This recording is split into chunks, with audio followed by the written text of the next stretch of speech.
Assalamualaikum warahmatullahi wabarakatuh. Selamat berjumpa kembali di channel Baca Data.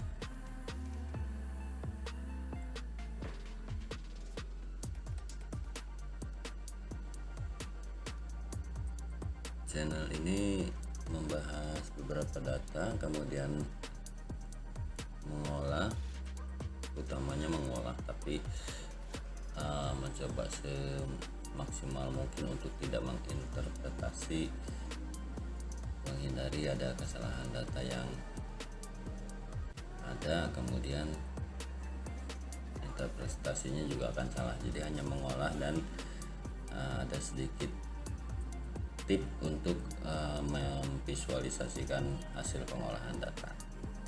Masih tentang PDRB. PDRB itu merupakan nilai tambah bruto seluruh barang dan jasa yang tercipta atau dihasilkan di wilayah domestik suatu negara atau daerah yang timbul akibat berbagai aktivitas ekonomi dalam satu periode tertentu. Ini PDRB ini angka yang luar biasa ya, banyak sekali manfaatnya, bisa digunakan untuk membuat atau menganalisis beberapa hal. Di video awal itu tentang location question, kemudian laju pertumbuhan ekonomi, dan di video kali ini kita akan mencoba menghitung analisis dynamic location question atau DLQ. Jika nilai DLQ-nya kurang dari 1, artinya sektor tersebut bukan sektor yang prospektif atau potensial, dan kalau lebih dari 1, artinya sektor tersebut cukup potensial atau cukup prospektif dibanding dengan daerah lain di satu wilayah provinsi.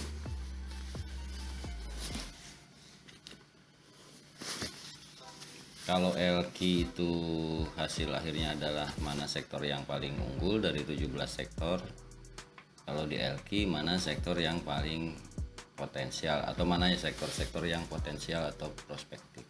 Jadi kalau keduanya digabungkan, analisis LQ dan DLQ, jadi kita akan melihat sektor yang unggul dan juga prospektif. Ada juga sektor unggul tapi tidak prospektif, atau tidak unggul tapi prospektif. Untuk menghitung DLQ ini sebetulnya pada prinsipnya sama saja dengan menghitung LQ, tapi terlebih dahulu dihitung laju pertumbuhan ekonomi. Untuk menghitung laju pertumbuhan ekonomi itu mudah. Kalau ingin menghitung laju tahun 2017, berarti tinggal PDRB tahun 2017 dikurangi dengan PDRB tahun sebelumnya 2016, kemudian dibagi dengan PDRB tahun sebelumnya.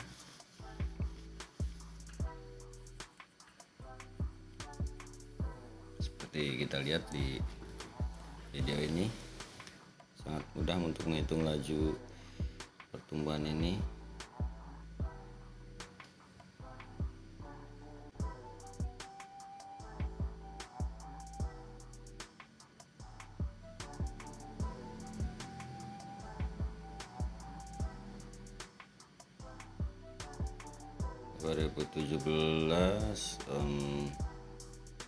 Ini yang kabupaten salah ya, salah ngambil.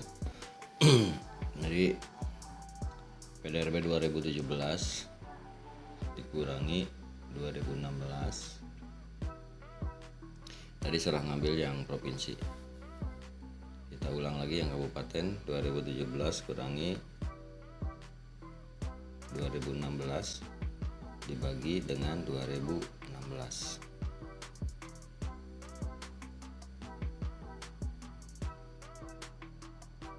Oke,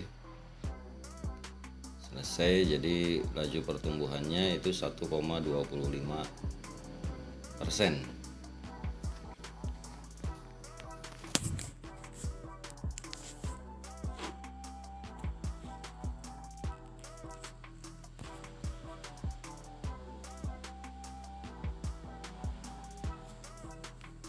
kita warna-warnain supaya lebih indah.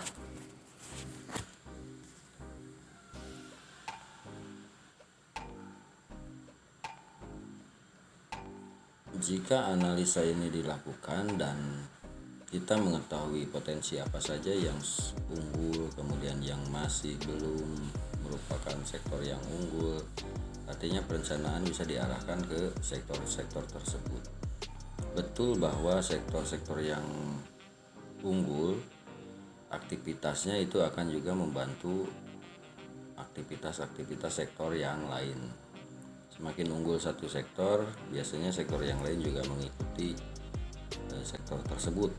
Kalau mau lebih menajamkan sasaran untuk peningkatan salah satu sektor bisa saja, karena sektor yang lain juga sebetulnya saling terkait. Atau mau memajukan seluruh sektornya, artinya ada plotting anggaran untuk kegiatan di sektor-sektor tersebut. Juga ada lebih proporsional di antara 17 sektor itu. Nah, di analisis DLQ ini, di samping tadi sudah diketahui sektor unggulannya melalui analisis LQ, setelah analisis DLQ ini akan diketahui sektor mana yang prospektif atau potensial. Dan ini penting karena pertimbangan efektivitas ya, begitu mengalokasikan dana untuk kegiatan di sektor-sektor prospektif itu ada peluang yang besar sektor tersebut lebih meningkat lagi. Apalagi kalau kita bisa memilih sasaran sektor yang unggul dan sektor yang potensial atau prospektif. Kenapa ini dilakukan? Karena pada dasarnya sumber daya kita ini terbatas, sementara aktivitas itu tidak terbatas, kebutuhan tidak terbatas, apalagi keinginan sangat tidak terbatas. Jadi untuk menyusun prioritas ini bisa jadi salah satu pertimbangan mana sektor yang akan digarap dulu, yang sudah unggul dan prospektif, atau mau menyamakan posisi sektor yang masih tertinggal menjadi unggul dan menjadi lebih prospektif. Ini menghitungnya tinggal diikuti saja langkah-langkahnya. GIK itu rata-rata pertumbuhan ekonomi di salah satu sektor dibagi dengan total pertumbuhan PDRB.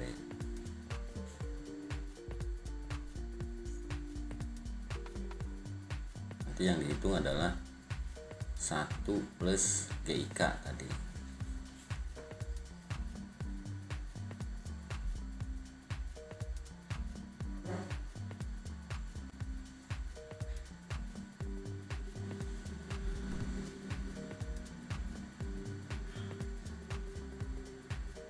Tinggal diikuti saja. Kalau diikuti sekali ini bisa lebih mudah, bahkan sebetulnya bisa lebih pendek dari sini perhitungannya, cuman supaya lebih detail dan mudah-mudahan lebih jelas ini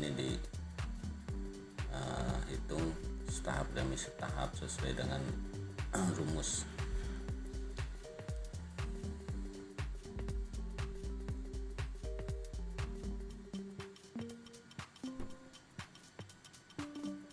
Jadi rumusnya itu adalah 1 plus GIK dibagi dengan 1 plus GK.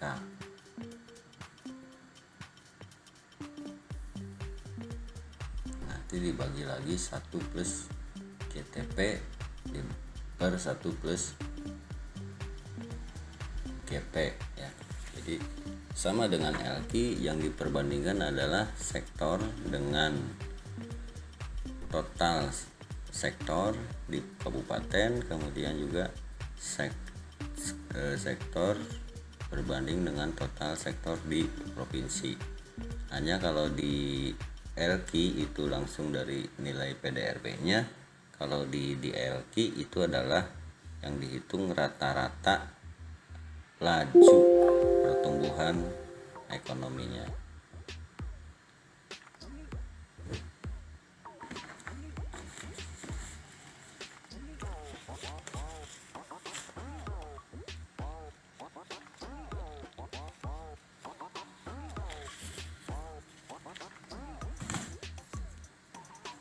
tidak sulit tapi harus teliti ya.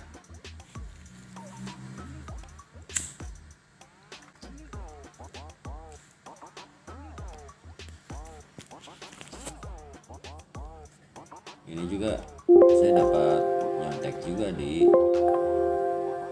YouTube, di skripsi mahasiswa ekonomi. Terus saya ikuti penghitung ini. Kenapa saya hitung?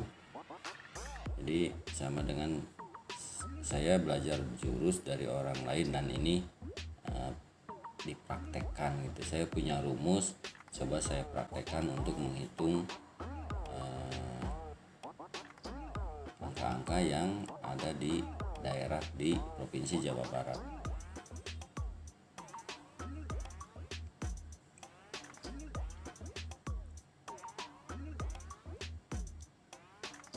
Dan ini sebenarnya konsep basis ekonomi ini sudah ada sejak tahun 1960-an. Ini sudah lama sekali sebetulnya. Nah, saya lahir tahun 70 dan baru tahun 2022 ini mencoba menghitung. Jadi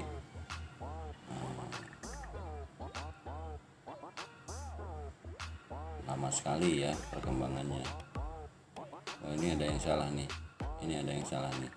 Angkanya tidak sampai ratusan seperti ini, apalagi ribuannya ada yang salah nih. Coba kita cek lagi. Nah, ini perlu ketelitiannya. Kalau di Excel itu kita pakai alamat sel, jadi ketika alamatnya salah, nah ini ada yang salah nih alamatnya nih. Tidak dikunci, jadi lari-lari.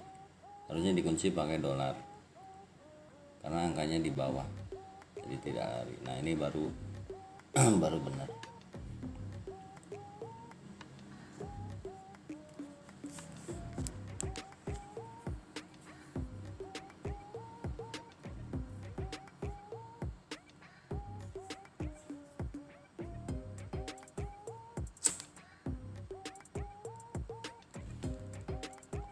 Itu yang merah-merah kondisional formatting ya, ada di Excel. Jadi kalau di atas 1 itu warnanya merah, kalau di bawah 1 warnanya tidak merah.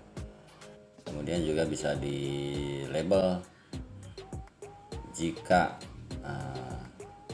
sel AB5 itu lebih dari 1 maka dia sebutannya prospektif, tapi kalau kurang dari 1 maka non prospektif. Itu juga bisa di labelin. Sebenarnya banyak kemudahan ya kita menggunakan Excel. Nah ini kok tahu ya? Iya tahu lah, saya kan juga dari orang lain cari-cari tahu, nyontek. Amati, tiru dan modifikasi. ATM. Kan yang begini-begini tidak datang ujuk-ujuk, kita juga harus lihat dari orang, harus belajar dari orang, baru kemudian kita bisa. Oke, diwarnain kuning yang non prospektif.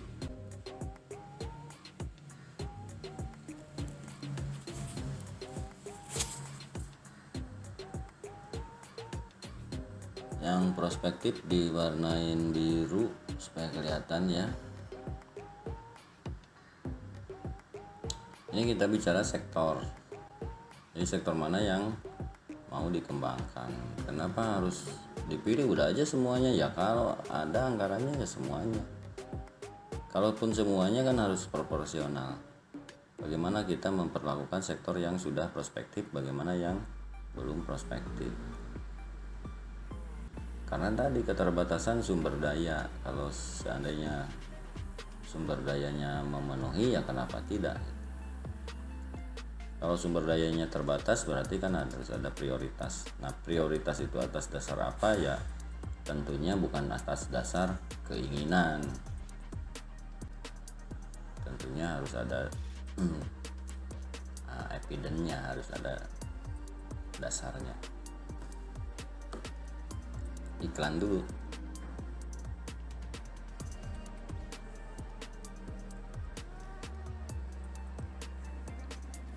Ini saya bikin video di PowerPoint ya, jadi teman-teman tidak harus menggunakan software yang canggih untuk membuat video, makanya ya hasilnya seperti ini. Tapi ya lumayan lah, bisa jadi video gitu.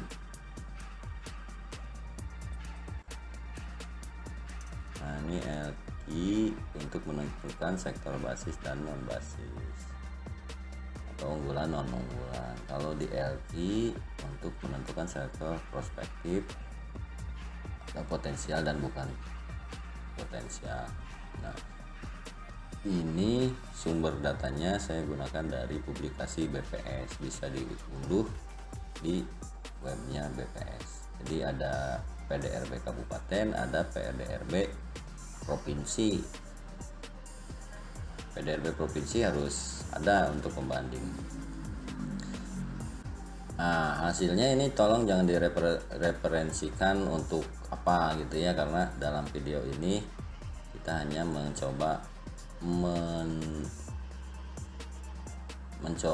memberikan cara mengolahnya. Jadi kalau hasilnya bisa saja berbeda, kalau mau dipakai ya silahkan, tapi tolong hitung ulang dari data yang sumbernya memang sudah dipublis tadi, jadi datanya yang sudah terverifikasi. Nah ini hasilnya, kita bisa lihat setiap kabupaten. Ini PDRB nya, kemudian rata-rata LQ. Nah LQ nya diambil rata-ratanya ya, kemudian rata-rata laju pertumbuhan ekonominya dan rata-rata dan nilai di LQ nya. Jadi hasilnya LQ nya unggul tidak unggul, laju pertumbuhan ekonominya naik tidak naik, dan di LQ nya potensial dan bukan potensial. Nah, di mana nih daerah kita, yang mana nih? Nah ini bisa kita lihat, meskipun tidak banyak sektor unggulannya, tapi tadi ternyata sektor-sektor tersebut potensial semua. Nah ini yang tadi barusan ya. Ada juga yang sektornya unggulan tapi banyak unggulannya, tapi ternyata tidak prospektif.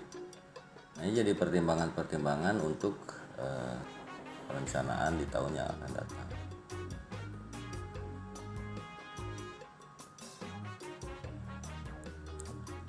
Ini menghitungnya lumayan ya, lama karena satu provinsi, tapi menyajikannya hanya butuh waktu 5 menit mungkin, semua kabupaten satu provinsi. Hitungnya yang lama, menyajikannya cepat. Ini di Excel ya, bikin ininya di Excel nih, visualisasinya di Excel.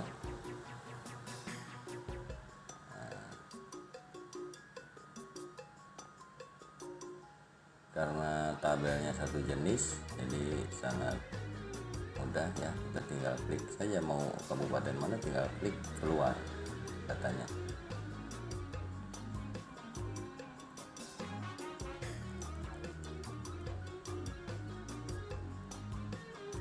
Oke, demikian kali ini, semoga bermanfaat, terutama cara mengolah atau menganalisa melalui analisa DLQ atau Dynamic Location Question. Terima kasih, jangan lupa subscribe jika bermanfaat, kalau tidak ya subscribe juga. Assalamualaikum warahmatullahi wabarakatuh.